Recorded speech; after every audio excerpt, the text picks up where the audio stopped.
Payag ba kayo na tumakbong senador si former President Duterte?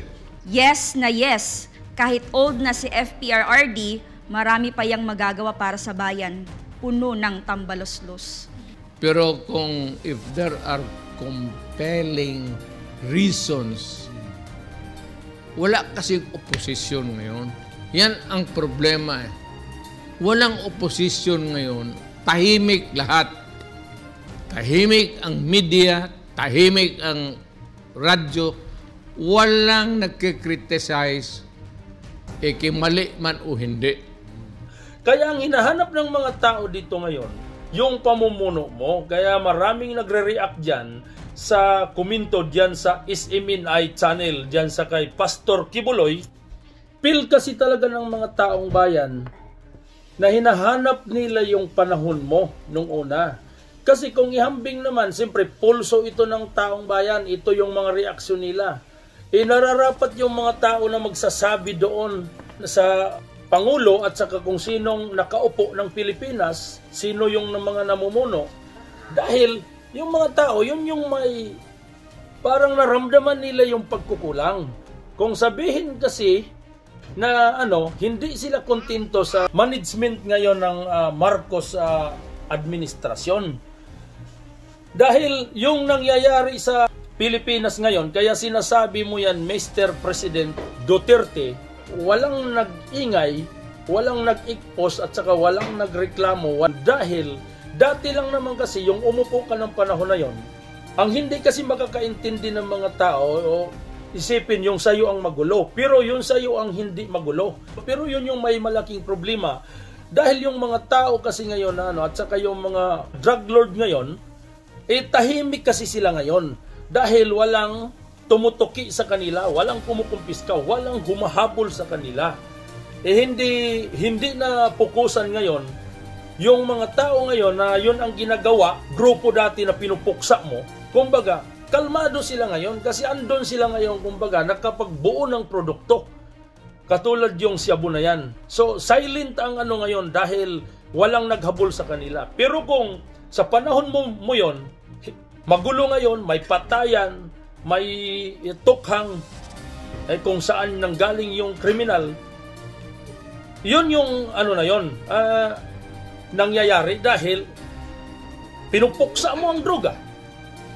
Yun yung tama na yun. Kaya nagkaroon ng kaguluhan dahil doon sa, siyempre, ipaglalaban natin kung ano yung dapat doon sa mga tao. Kaya maraming namamatay doon. Kaya ang hinahanap ng mga tao dito ngayon, yung pamumuno mo. Kaya maraming nagre-react dyan sa komento dyan sa SMNI channel, dyan sa kay Pastor Kibuloy, na ang mga tao, hinahambing nila yung panahon mo at saka panahon ngayon. Kasi kung pagbabasihan mo nga ngayon, siyempre, boses to ng mga tao. Yung mga tao may karapatan na magdaldal, may karapatan na mag-react. Kung yung binoto nila, yung pinili nilang tao, hindi umaangkop doon sa kanilang naiisip na resulta na ang akala nila ay katulad mo. Pero ang laki ng pagkukulang nung nawala ka at saka yung pumalit sa'yo. So hindi natin na sinasabing hindi naman magaling ang ngayon, administrasyon ngayon. Pwede, magaling rin. Kaso hindi ka talaga magkasing galing ni Duterte. Kaya normal ng mga tao, simpatiya ng mga tao yan na magre-react na malaki ang pagkukulang nila sa'yo. Tingnan mo. Katulad yung nangyari sa Alala mo, Mr. President, yung bago ka lang nanalo pagka-presidente, yung kasama mo pa sila ni Gordon, doon nagpunta kayo sa Russia, nakipagkita kayo doon kay Putin, na nakipag-deal kayo ng doon sa may ambag ni Putin doon sa Pilipinas. Di ba? Alaman natin kasi tayo man yung mga taong bayan na nanood kung ano yung mga ginagawa ninyo, na sinasabi mo na binigyan tayo kumbaga ng kagamitang pangsandatang panggira doon sa kahanginan o ang ikapalit lang natin doon sa kay Putin ikaw man mismo nagsabi, President Duterte, na ang ipapalit natin doon sa kanya, ang ibabayad natin sa kanya, mag-deliver lang tayo ng saging. Saging, yun ang kabayaran natin doon sa kay Presidenta ng Russia. Di ba, malinaw naman. Tapos yun yung time na yon na nagkagulo yung Marawi. Yung halos hindi mo pa ninyo matatapos yung ano doon sa Russia dahil bigla kang umuwi dahil may problema dito sa sarili mong bansa, sa Pilipinas. Yung time na ano ba yung yung Marawi, na nalimutan ko yung ano. Yun, na hinabol ninyo na yung isang tao ng Marawi na halos dinaanan, kumbaga halos parang simenteryo yung nangyayaring kaguluhan doon. Kaya kung nangyayaring kaguluhan doon, natigil nga yung Marawi, yung panahon ng ikaw, kumbaga yung umuwi. Tapos, nagkaroon ngayon ng problema dito sa pwesto ni Marcos, sa panahon ng Marcos. Sariwa pa ngayon, dito sa Socorro, sa Siargao Island sa Kapihan. Si Bato de la Rosa lang ang nagpunta doon, walang ibang senador, walang ibang mga tao doon, para masupil agad, para madisiplina kaagad yung nila doon. Yung isang grupo nila doon na sabi ng kulto. Ngayon, si Bato lang ang nagpunta doon. Yung senator na pinaglalait lang nila dati ng mga tao ng bumuboto kay Senator yung mga hindi bumuboto, yung pagtakbo ni Senator De La Rosa, na sinasabi, sos, taga Davao lang yan, na Bisaya, walang alam yan. Tingnan nyo kung sino yung nagpunta doon sa si Bato de la Rosa ang nagpunta doon sa Kapihan, sa Siargao Island. Kung nagkataon lang na ikaw ang presidente ngayon, sa panahon ito na nangyari yung problema doon sa Siargao Island, doon sa Socorro sa Kapihan, sigurado man talaga ang kasama ni Bato, ikaw. Hindi si Bato nag-isa, ikaw ang kasama ni Bato doon.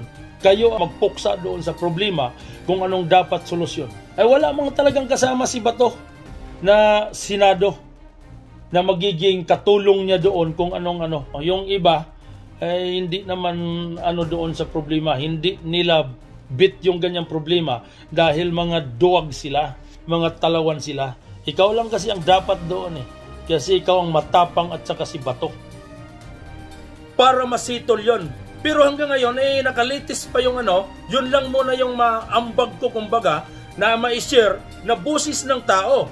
Kahit boses ko ito, boses na ito ng karamihan, kasi parehas kaming mga ordinaryong tao na may karapatan kami maglalahad ng katotohanan, kasi yun ang aming nakikita doon sa mga pagkukulang na paninilbihan ng gobyerno sa Pilipinas. Kaya na ang laki ng pagkukulang ng tao doon sa nakaupo ngayon. Hindi binabantayan ang mali ninyo kasi sinasahuran kayo at saka kayo yung binabayaran ng taong bayan, ng mga taong Pilipino, para idepensa ang mga problema na nararapat doon na ating protektahan sa Pilipinas. At saka isa pa itong usapin dito sa West Philippine Sea na sinasabi na yung isla natin dyan na kinakamkam na ng China, puro na lang tayo nagnganga, puro na lang tayo nagdaldal, nagngak-ngak. Ilang administrasyon na ang dumadaan, bakit hindi natin nasitol-sitol? Ang sabi, hindi na natin pwedeng labanan ang China kasi sleeping giant ay maubos ang tao sa Pilipinas. Hindi naman talaga natin kaya labanan ang China. Dahil sa kalaki ng pundasyon ng China na fighter nila, maliit lang yung atin dahil kulang tayo sa kagamitan. Pero hindi lahat ng settlement nakukuha natin sa gira, nakukuha natin sa patayan.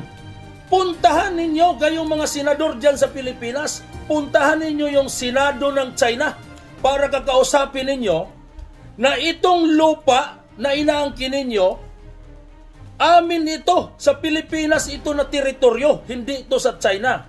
Kasi kung hindi ninyo ibibigay ito, hindi na maganda yung ginagawa ninyo. Doon kayo humahanap ng solusyon, doon kayo humahanap ng kalutasan doon sa problema na yan. Tingnan mo, tuwing sesyon ninyo doon sa Senado, puro na lang, minsan ang marinig natin, kung si Robin Padilla magre-react, sabihin si Robin, bobo.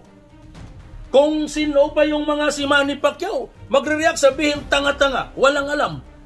Utragis, kayo, Nung bago dumating si Ruben Padilla, bago si Pacquiao naging senador, hindi man ninyo nakuha yung West Philippines eh. Kayo yung mga nauna, mas una kayong bobo kaysa kanila.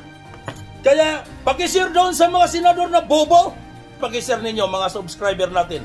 Kasi ito yung boses natin. Ito sa pamamagitan ng ganitong pag-ano natin, tayo yung boses ng mga mahirap, tayo yung boses ng mga masang Pilipino na dapat magparating doon sa kanila. Kasi tayo na nanood doon sa Senado, parang naiirita na lang tayo dahil doon sa mga pinag-usapan nila na mga nonsense na, mga useless na words na pinakawalan, na walang pakinabang at saka wala tayong nakikitang makakaligtas doon sa Pilipinas. Puro na lang sila punaan.